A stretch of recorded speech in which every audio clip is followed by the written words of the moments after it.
நாடு முழுக்க பல்வேறு குற்ற சம்பவங்கள் நடந்துட்டு தான் இருக்கு. காவல்துறையினரும் விசாரிச்சுட்டு தான் இருக்காங்க. அது மாதிரியான குற்றங்களின் தொகுப்பு தான் நிகழ்தகவு.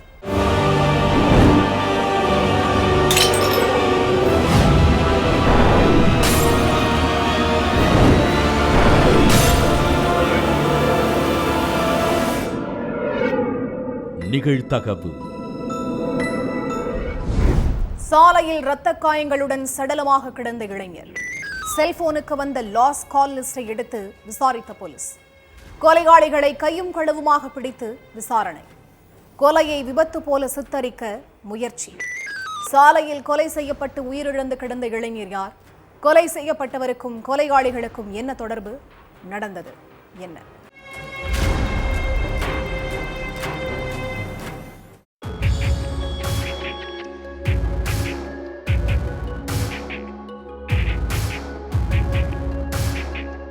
ஃபுல்வாரி ராஜ்வான் சாலையில சுல்பிகர் அப்படிங்கிற இளைஞர் ஆக்சிடென்ட் ஆகி காயங்களோட உயிரிழந்து கிடக்கிறதா போலீஸுக்கு தகவல் கிடைச்சிருக்கு. இதனால சம்பவ இடத்துக்கு போன போலீஸ் முதல்ல இளைஞர் உயிரிழந்து கிடந்த இடத்தை ஆய்வு பண்ணாங்க. அப்ப இளைஞரோட உடல் ஃபுல்லா ஒரே காயங்களா இருந்திருக்கு. ஆனா பக்கத்துல கிடந்த அவரோட பைக்ல ஒரு சேதமும் ஏற்படல. இதனால சந்தேகமடைஞ்ச போலீஸ் இத சந்தேக கேஸா ஃபைல் பண்ணி விசாரிக்க ஆரம்பிச்சாங்க. முதல்ல அந்த ஏரியாவில் உள்ள மொத்த சிசிடிவி காட்சிகளையும் எடுத்து ஆய்வு பண்ணியிருக்காங்க. ஆனா கொலையாளிகள் பத்தி எந்த ஒரு துப்பும் கிடைக்கல. அதுக்கடுத்து சுல்பிகரோட செல்போனை கைப்பற்றின போலீஸ் அவருக்கு வந்த லாஸ்ட் கால் லிஸ்டை எடுத்து பார்த்திருக்காங்க. அதுல குஷ்புங்கிற பொண்ணோட பேரு காட்டியிருக்கு. அதை வச்சு குஷ்புவை கஸ்டடியில் எடுத்த போலீஸ் அவங்க கிட்ட விசாரிக்க ஆரம்பிச்சாங்க. பீகார்ல உள்ள கிஷன்கஞ்ச் பகுதியைச் சேர்ந்த சுல்பிகர் போன வருஷம் ஒரு நிகழ்ச்சிக்கு போயிருக்காரு. அப்ப இவருக்கும் குஷ்புங்கிற இளம் பெண்ணுக்கும் பழக்கம் ஏற்பட்டிருக்கு. ஆரம்பத்துல நார்மலா பேச ஆரம்பிச்ச ரெண்டு பேருமே அதுக்கப்புறம் போன் நம்பரை பரிமாறிக்கிட்டு எந்த நேரமும் போன்லயே மூழ்கி போய் கிடந்திருக்காங்க. இந்த பழக்கமே இவங்களுக்குள்ள அந்தரங்கமா இருக்கிற அளவுக்கு நெருக்கமான உறவா மாறி இருக்கு. சுல்பிகர் காதலி குஷ்புவை சந்திக்க சில வாரங்களுக்கு ஒரு முறை அவரோட சொந்த கிராமத்துக்கு போயிருவாராம். சம்பவத்தன்னைக்கு சுல்பிகருக்கு போன் பண்ண குஷ்பு அவரை தன்னோட வீட்டுக்கு கூப்பிட்டு தனிமையில இருந்திருக்காங்க. அப்ப யதார்த்தமா குஷ்புவோட அண்ணன்களான முகமது ஆதாம், சஹாஜாத் ஆலம், முகமது அஞ்சர் ஆலம்னு 3 பேரும் வீட்டுக்குள்ள வந்திருக்காங்க. 2 பேரும் தனிமையில இருக்கிறத பார்த்து கொதிப்படைஞ்ச அந்த 3 பேருமே சுல்பிகரை போட்டு சரமாரியா அடிச்சிருக்காங்க. அடுத்து குஷ்பு, இவரு என்ன உண்மையா லவ் பண்றாரு, நான் இவரை தான் கல்யாணம் பண்ணுவேன், அதனால சுல்பிகரை எனக்கு கல்யாணம் பண்ணி வைங்கன்னு சொல்லி இருக்காங்க. அதுக்கு குஷ்புவோட அண்ணன்கள் தங்கச்சியோட வாழ்க்கை தான் முக்கியம்னு நினைச்சு சுல்பிகர் கிட்ட கல்யாண பேச்சுவார்த்தை நடத்தி இருக்காங்க. அப்பதான் சுல்பிகர், எனக்கு கல்யாணம் ஆயிருச்சு, 2 வயசுல ஒரு குழந்தை இருக்குன்னு சொல்லி என்ன தயவு செஞ்சு விட்டுருங்க, நான் இனிமே குஷ்பு கூட பேச மாட்டேன்னு அவங்க காலில் விழுந்து கெஞ்சி இருக்காரு. இதை கேட்டு கொலவெறியான குஷ்புவும் அவரோட அண்ணன்கள் 3 பேரும் கீழே கடந்த கல்லு கட்டன்னு எல்லாத்தையும் எடுத்து அவரை சரமாரியா தாக்கி இருக்காங்க. இதுல நிலக்குலைஞ்ச சுல்பிகர் சம்பவ இடத்திலேயே சுருண்டு விழுந்து துடிக்க துடிக்க உயிரிழந்துட்டாரு. அடுத்து இந்த கொலை வழக்கில் மாட்டிப்போம்னு நினைச்ச முகமது ஆதாம், சஹாஜாத் ஆலம், முகமது அஞ்சர் ஆலமும் இதை ஆக்சிடென்ட் மாதிரி மாத்த பக்காவா பிளான் போட்டிருக்காங்க. அதுபடி சடலத்தை அங்கிருந்து ஒரு 2 கிலோமீட்டர் கார்ல வச்சு எடுத்துட்டு போன அந்த 3 பேருமே சடலத்தை அங்க இருக்கிற ஒரு ரோட்ல தூக்கி போட்டுட்டு 5 முறை காரை வச்சு ஏத்தி இருக்காங்க. அதே மாதிரி சுல்பிகரோட பைக்கை அவர் பக்கத்துல போட்டுட்டு அந்த கொலை கும்பல் அங்கிருந்து தப்பிச்சு போயிட்டாங்க. ஆனா பைக்குக்கு எந்த ஒரு சேதமும் ஏற்படாததை வச்சு இது கொலைன்னு கன்ஃபார்ம் பண்ண போலீஸ் சுல்பிகரோட போன் கால்ஸை ஆய்வு பண்ணி குஷ்பு, முகமது ஆதாம், சஹாஜாம் ஆலம், முகமது அஞ்சர் ஆலத்தை விசாரிக்கிற முறையில விசாரிச்சு அவங்க வாக்குமூலத்தோட அடிப்படையில 4 பேரையும் அரெஸ்ட் பண்ணி சிறையில அடைச்சிட்டாங்க. வழக்கம் போல காரில் சென்று கொண்டிருந்த தொழிலதிபர் சடாரென குறுக்கே பாய்ந்து வழிமறித்து நின்ற கும்பல். காரில் இருந்த தொழிலதிபரை ஆயுதங்களால் துடிக்க துடிக்க கொன்ற பயங்கரம். கூலிப்படையை ஏவி தொழிலதிபரை கொலை செய்தது யார்? கொடூர கொலையின் பின்னணி என்ன?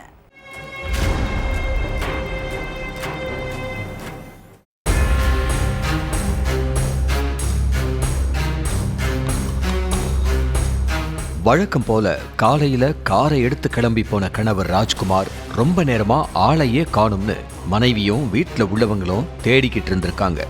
அந்த நேரம் பார்த்து காணாம போனவரோட மனைவி ஜோதி சர்மாவுக்கு போலீஸ் கிட்ட இருந்து ஒரு போன் வந்திருக்கு.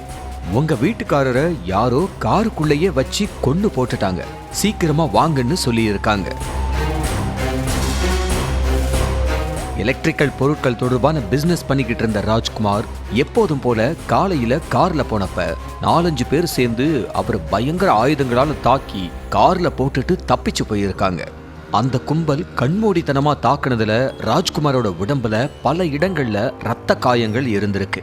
இந்த அளவுக்கு அவரை கொடூரமா கொன்னது யாருன்னு தீவிர விசாரணையில இறங்கினாங்க போலீஸ். ராஜ்குமாருக்கு யார் கூடெல்லாம் பகை இருக்குன்னு விசாரிச்ச போலீஸ் சம்பவம் நடந்த இடத்தை சுத்தி இருக்கிற சிசிடிவி கேமராவை அலசி ஆராய்ஞ்சாங்க. அதோட அடிப்படையில கூலிப்படையை சேர்ந்த 4 பேரை பிடிச்சு அவங்க பாணியில சிறப்பா கவனிச்சு விசாரிச்சிருக்காங்க. அப்பதான் கூலிப்படையை ஏவி விட்ட கருப்பு ஆட்டோட அடையாளம் போலீஸுக்கு தெரிஞ்சிருக்கு. உத்தரப்பிரதேச மாநிலம் அலிகார்ல உள்ள லோதாங்கிற பகுதியில ராஜ்குமாருக்கு சொந்தமா வீடு இருக்கு. இவரோட மேல் வீட்டுல பாபி குமார் அப்படிங்கிறவரு 2 வருஷத்துக்கு மேல வாடகைக்கு குடியிருந்திருக்காரு. இதுக்கிடையில ராஜ்குமார் பிசினஸ் விஷயமா வெளியில போன நேரம் அவரோட மனைவி ஜோதி சர்மாவுக்கும் வாடகை வீட்டுல இருந்த பாபிவுக்கும் தொடர்பு ஏற்பட்டிருக்கு. இந்த தொடர்பு கொஞ்சம் கொஞ்சமா பார்டரை கிராஸ் பண்ணியிருக்கு. இந்த விஷயம் ராஜ்குமார் காதுக்கு போக அவரு ஆகாயத்துக்கும் பூமிக்குமா குதிச்சு இருக்காரு. தனக்கு துரோகம் பண்ண மனைவிய ஒரு வழி பண்ணதோட வாடகைக்கு குடியிருக்க விட்டா என் குடியவே கெடுக்கிறியான்னு சொல்லி பாபிய வீட்டை விட்டு துரத்தி விட்டுருக்காரு. ராஜ்குமாரோட வீட்டில இருந்து போன பாபி அவரோட வாழ்க்கையிலிருந்து மொத்தமா போகவே இல்லை. வேற ஒரு வீட்டுக்கு குடி போன பிறகும் கூட ஜோதி சர்மா கூட பேசுறதையும் பழகுறதையும் பாபி நிறுத்தல. என்ன பண்ணாலும் எவ்வளவு சொன்னாலும் 2 பேரும் அடங்க மாட்டாங்களேன்னு கொந்தளிச்ச ராஜ்குமார் மனைவி ஜோதி சர்மாவை கண்டிச்சு அடிக்கடி சண்டை போட்டிருக்காரு. தனக்கு பாபி தான் முக்கியம்னு நினைச்ச ஜோதி பாபி கூட சேர்ந்து கணவன் ராஜ்குமாரோட கதையை முடிக்க பிளான் போட்டிருக்காங்க. ராஜ்குமாரை போட்டு தள்ளிட்டா பல லட்சம் கொடுக்கிறோம்னு கூலிப்படை கிட்ட டீல் பேசின ஜோதியும் பாபியும் அட்வான்ஸா 1.5 லட்சம் ரூபாயை கொடுத்திருக்காங்க. அதுக்கப்புறம் ராஜ்குமாரை தீவிரமா வாட்ச் பண்ண ஆரம்பிச்ச கூலிப்படை கும்பல் அவர் எப்போ எங்கெங்க போறாரு வராரு, யார் யாரெல்லாம் அவர் கூட இருப்பாங்க அப்படி இப்படின்னு ஃபுல் டீடைல்ஸையும் நுனி விரல்ல வச்சிருந்திருக்காங்க. வழக்கம் போல காலையில வெளியில கிளம்பி போற டைம் தான் அவரை போட்டு தள்ளுறதுக்கான சரியான டைம்னு முடிவு பண்ண கும்பல் அதே மாதிரி வீட்ல இருந்து காரை எடுத்துட்டு போயிட்டு இருந்த ராஜ்குமாரை சுத்தி வளைச்சு நின்னு இருக்கு அந்த கூலிப்படை கும்பல். என்ன ஏதுன்னு புரியாம இருந்த ராஜ்குமாரை காருக்குள்ளேயே வச்சு பயங்கர ஆயுதங்களால தாக்கி அவரை துடிக்க துடிக்க கொன்னுட்டு அந்த கும்பல் அங்கிருந்து மின்னல் வேகத்துல எஸ்கேப் ஆகியிருக்கு. அது மட்டும் இல்லாம ஆண் நண்பன் பாபி கூட சேர்ந்து கணவனை கொலை செஞ்ச மனைவி ஜோதி அது ஆக்சிடென்ட் மாதிரி சித்தரிக்கப்பட்ட பிளானோ போலீஸ் விசாரணையில வெளிச்சத்துக்கு வந்து ஒட்டுமொத்த குடும்பத்தையும் ஷாக்காக வச்சிருக்கு. அதுக்கப்புறம் மனைவி ஜோதி ஆண் நண்பர் பாபி மேல மர்டர் கேஸ் ஃபைல் பண்ண போலீஸ் அவங்களையும் கொலைக்கு உடந்தையா இருந்தவங்கன்னு மொத்தம் 5 பேரை கைது பண்ணி ஜெயில அடைச்சிட்டாங்க. வீட்டிற்குள் ஆயுதங்களுடன் சடாரென புகுந்த கும்பல். மாமனார் மாமியார் கண்ணெதிரிலேயே கர்ப்பிணி மருமகளை அடித்தே கொன்ற கொடூரங்கள். அக்கம் பக்கத்தினர் ஓடி வந்து பிடிக்க முயன்றும் கண்ணிமைக்கும் நேரத்தில் தப்பி ஓடிய குண்டர்கள். விசாரணையில் தெரிய வந்த அதிர்ச்சியான உண்மை. பெற்ற மகளை தந்தையை அடித்து கொன்றது ஏன்? கொலையாளிகள் சிக்கினார்களா?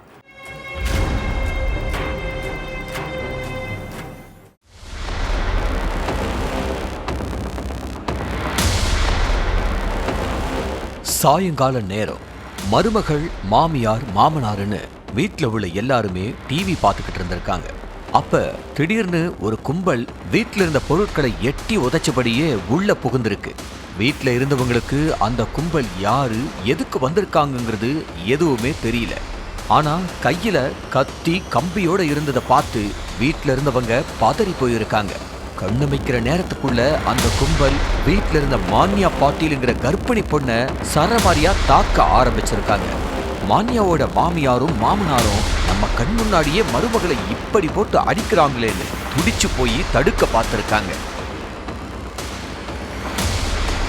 ஆனா அந்த கும்பல் வயசான தம்பதியை பிடிச்சு கீழே தள்ளி விட்டுட்டு கர்ப்பிணி பொண்ணுன்னு கூட பார்க்காம சரமாரியா கட்டையால அடிச்சிருக்காங்க. சத்தம் கேட்டு அக்கம் பக்கத்துல உள்ளவங்களும் ஓடி வந்திருக்காங்க. ஆனா அந்த காட்டு மிராண்டி கும்பல் யார்கிட்டையும் சிக்காம அங்கிருந்து தப்பிச்சு போயிட்டாங்க. ரத்த வெள்ளத்துல உயிருக்கு போராடிக்கிட்டு இருந்த மான்யாவை அக்கம் பக்கத்துல உள்ளவங்க சேர்ந்து ஹாஸ்பிட்டலுக்கு தூக்கிட்டு போயிருக்காங்க. ஆனா ஹாஸ்பிட்டல் வாசலை மிதிக்கிறதுக்குள்ளேயே மான்யாவோட உயிர் அடங்கிருச்சு. விஷயம் தெரிஞ்சு ஹாஸ்பிட்டலுக்கு வந்த போலீஸ் மான்யாவோட மாமனார் மாமியார் கிட்ட என்ன நடந்துச்சு, மான்யாவை அடிச்சு கொன்னது யாருன்னு விசாரிச்சிருக்காங்க. முதல்ல தாக்குதல் நடத்தினது யாருன்னு எங்களுக்கு தெரியாதுன்னு சொன்ன மான்யாவோட மாமனார் அந்த கும்பல் தப்பிச்சு ஓடும்போதுதான் அவங்க முகத்தை நல்லா பார்த்தேன்னு சொல்லி இருக்காரு. அந்த நேரத்துல வெளியில போயிருந்த மான்யாவோட கணவர் விவேகானந்தா வீட்டுல கர்ப்பிணி மனைவி சடலமா கிடந்ததை பார்த்து கதறி அழுதுருக்காரு.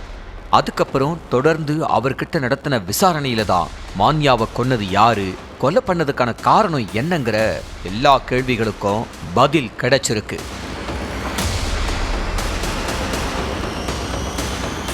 கர்நாடகா மாநிலம் தார்வாடு பகுதியைச் சேர்ந்த 20 வயசான மான்யாவும் அதே கிராமத்தைச் சேர்ந்த விவேகானந்தாவும் ஒருத்தருக்கு ஒருத்தர் காதலிச்சுட்டு இருந்திருக்காங்க.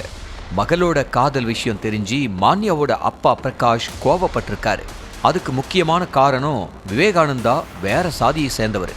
என்ன நடந்தாலும் வேற சாதி பையனுக்கு என் பொண்ணை கட்டி கொடுக்க மாட்டேன்னு பிரகாஷ் பிடிவாதமா இருந்திருக்காரு. அதே மாதிரி மான்யாவும் தன்னோட காதல்ல உறுதியா இருந்திருக்காங்க. இதனால அப்பாவுக்கும் மகளுக்கும் இடையில அடிக்கடி மோதல் ஏற்பட்டிருக்கு.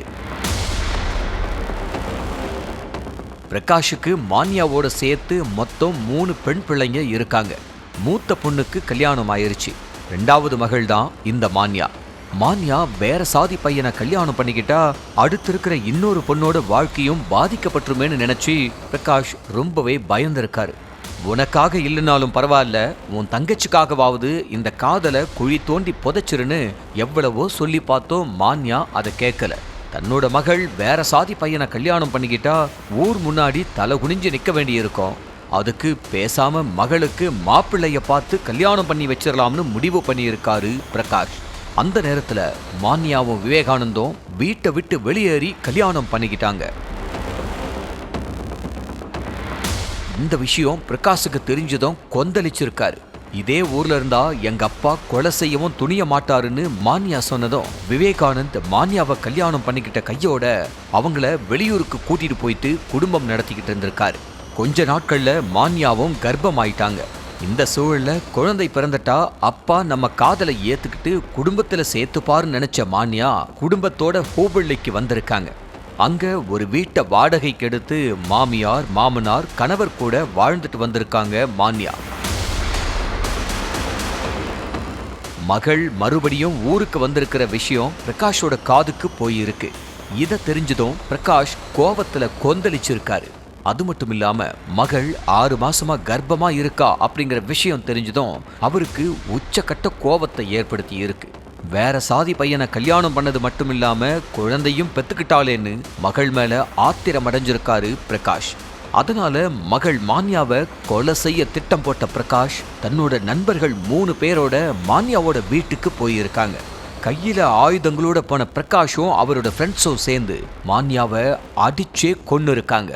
விசாரணையில மொத்த உண்மையும் தெரிய வரவே கர்ப்பிணின்னு கூட பார்க்காம பெத்த மகளை அடிச்சு கொலை செஞ்ச பிரகாஷை அரெஸ்ட் பண்ண போலீஸ் அவர்கிட்ட தொடர்ந்து விசாரணை நடத்திக்கிட்டு இருக்காங்க. ரத்தம் படிந்த சட்டையுடன் சாலையில் தலை தெறிக்க ஓடிய இளைஞர், நடு வீட்டில் சடலமாக கிடந்த பெண். கிராம மக்கள் மூலம் கொலையாளியை அடையாளம் கண்ட போலீஸ். செல்போன் நம்பரை ட்ரேஸ் செய்து இளைஞரை தட்டி தூக்கிய போலீஸ். இளம் பெண் கொலை செய்யப்பட்டது ஏன்? பின்னணி என்ன?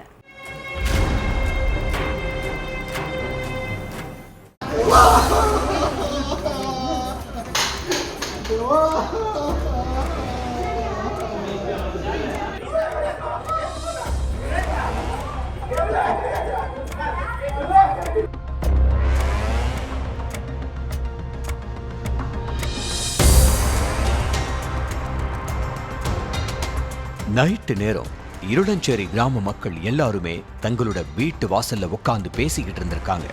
அப்ப திடீர்னு அந்த வழியா இசைமேகங்கிற இளைஞர் ரத்தம் படிஞ்ச சட்டையோட ஓடி இருக்காரு. இத பார்த்த கிராம மக்கள் எதுக்கு இவன் இந்த நேரத்துல இப்படி ஓடுறான்னு நினைச்சு இசைமேகத்தோட வீட்டுக்கு ஓடி போய் பார்த்திருக்காங்க. அப்ப நடு வீட்ல அவரோட அண்ணி சாந்தி கழுத்தறுக்கப்பட்ட நிலையில ரத்த வெள்ளத்துல சடலமா கிடந்திருக்காங்க. இத பார்த்து அதிர்ச்சி அடைஞ்ச கிராம மக்கள் உடனே போலீஸுக்கு போன் பண்ணி தகவலை சொல்லிட்டாங்க. இதனால சம்பவ இடத்துக்கு வந்த போலீஸ் சடலத்தை மீட்டு போஸ்ட்மார்ட்டத்துக்கு அனுப்பி வச்சாங்க. அடுத்து கிராம மக்கள் கிட்ட கொலையாளி பத்தி கேட்டிருக்காங்க. அப்போ இசைமேகன் தான் ரத்தம் படிஞ்ச சட்டையோட ஓடுனா, ஆனா அவன் எங்க தப்பிச்சு போனான்னு எங்களுக்கு தெரியலன்னு சொல்லிட்டாங்க கிராம மக்கள். இதனால இசைமேகத்தோட செல்போன் நம்பரை ட்ரேஸ் பண்ணி போலீஸ் விசாரிக்க ஆரம்பிச்சாங்க.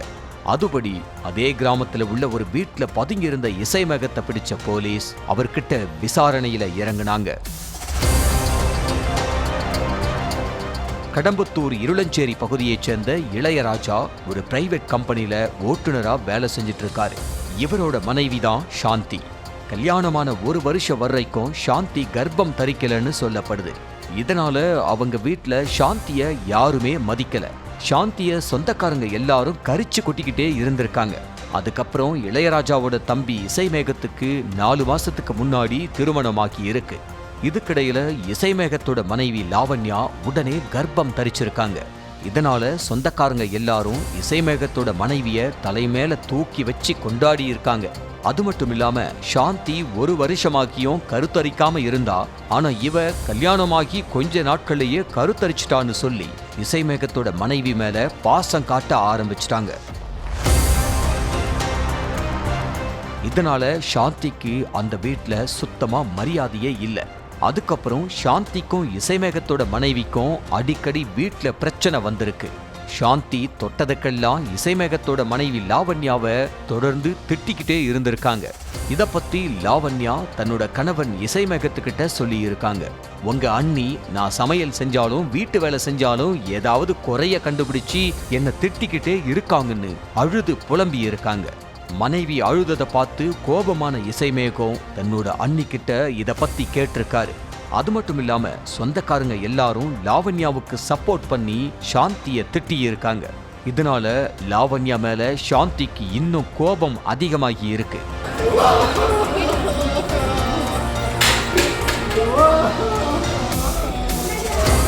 சம்பவத்தன்னைக்கு சாந்தி மறுபடியும் லாவண்யாவை ஜாடமாடியா திட்டி இருக்காங்க. இத கேட்டு கோபமான இசைமேகம் கிச்சன்ல இருந்த கத்தியை எடுத்துக்கிட்டு வந்து சாந்திய கழுத்து, முகம், கைன்னு எல்லா இடங்கள்லயும் சரமாரியா கொத்தி கிழிச்சிருக்காரு. இதுல நிலை குலைஞ்ச சாந்தி சம்பவ இடத்திலேயே சுருண்டு விழுந்து உயிரிழந்துட்டாங்க. விசாரணையோட முடிவுல எல்லா உண்மையையும் தெரிஞ்சுக்கிட்ட போலீஸ் இசைமேகத்தை கைது பண்ணி சிறையில அடைச்சிட்டாங்க. கோவிலுக்கு செல்வதாக கூறிவிட்டு வீட்டை விட்டு சென்ற மனைவி 10 நாட்களாகியும் வீடு திரும்பாத நிலையில் 11வது நாள் ஆன் செய்யப்பட்ட மனைவியின் செல்போனை கீழே கிடந்து எடுத்ததாக கதை விட்ட நபர் பெண்ணின் தலையில் கல்லை தூக்கி போட்டு கொலை செய்தது அம்பலம். 50 வயதான பெண்ணை 44 வயதான நபர் கொலை செய்தது ஏன்? கொலைக்கான காரணம் என்ன? கொலையாளி சிக்கினானா?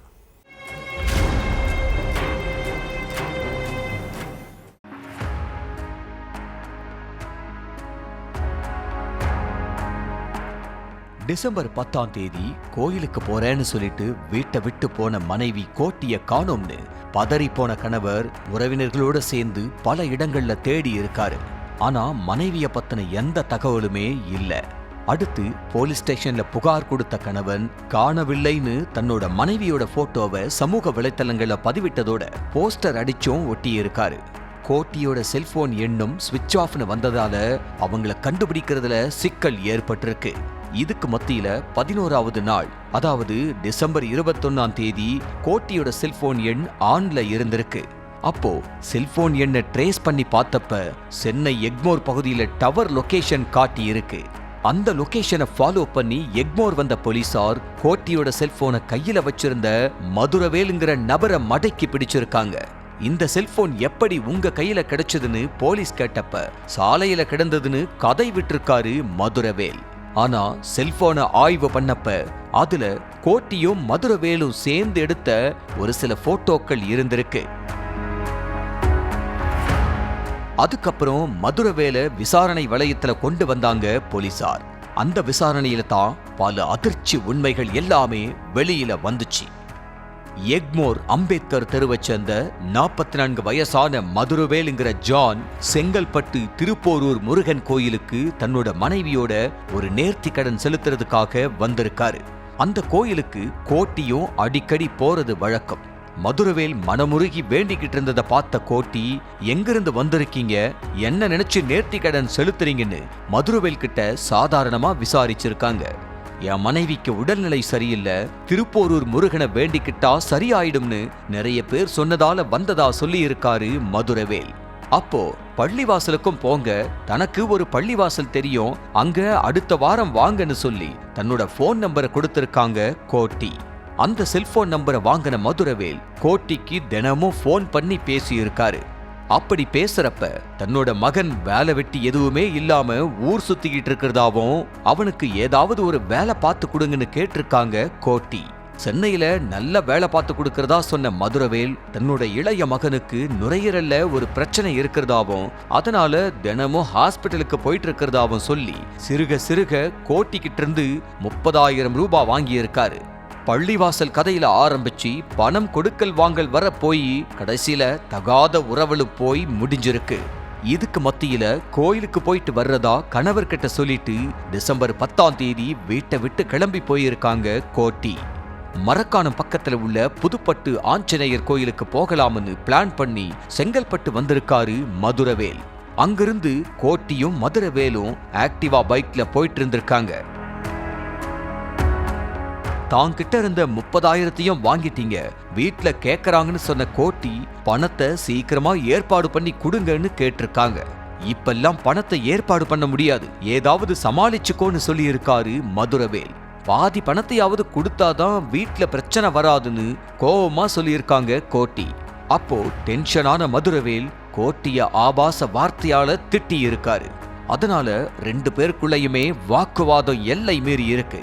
ஒரு கட்டத்துல பொறுமை இழந்த மதுரவேல் ஆலத்தூர் செல்லாளியம்மன் கோயில் பக்கத்துல பைக்கை நிறுத்திட்டு கோட்டிய அடிக்க ஆரம்பிச்சிருக்காரு. பதிலுக்கு கோட்டியும் மதுரவேலை அடிக்க பாய்ஞ்சிருக்காங்க. அப்போ கோட்டிய கீழே தள்ளிவிட்ட மதுரவேல் பக்கத்துல கிடந்த பெரிய கல்லை தூக்கி கோட்டியோட தலையில போட்டிருக்காரு. அதுல தலை சிதஞ்சு உயிரிழந்துட்டாங்க கோட்டி. அடுத்து சடலத்தை ஜெயலலிதாவுக்கு சொந்தமான சிறுதாவூர் பங்களா பக்கத்துல உள்ள ஒரு காலி இடத்துல தூக்கி போட்டுட்டு எக்மோர் போயிட்டாரு மதுரவேல். போகும்போது கையோட கோட்டியோட செல்போனையும் கொண்டு போயிருக்காரு மதுரவேல். கொலை நடந்து 10 நாளா செல்போனை ஆன் பண்ணாத மதுரவேல் 11வது நாள் ஆன் பண்ணி இருக்காரு. அப்பதான் போலீஸ் ரவுண்டு கட்டி மதுரவேலை தூக்கி விசாரிச்சிருக்காங்க. செல்போன் கீழே கிடந்ததா கதை விட்டு மதுரவேல் நடத்திய நாடகம் போலீஸ் கிட்ட ஈடுபடல. செல்போன்ல இருந்த போட்டோக்கள் மூலம் சிக்கின மதுரவேல் மொத்த உண்மையையும் ஒப்பிச்சிருக்காரு. பேரம் பேத்திகளை கொஞ்ச வேண்டிய வயசுல தகாத உறவில் இருந்த மதுரவேல் இப்ப சிறையில கம்பி எண்ணிக்கிட்டு இருக்காரு. அதே மாதிரி மகனுக்கும் மகளுக்கும் கல்யாணம் ஆகலையேன்னு கோயில் கோயிலா சுத்திக்கிட்டு இருந்த கோட்டியும் தகாத உறவால உயிரையே இழந்துட்டாங்க.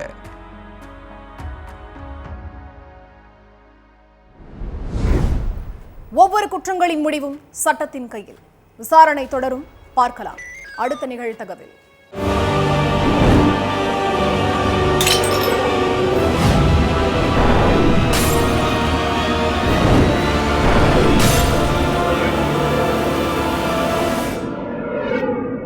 நிகழ்தகவு.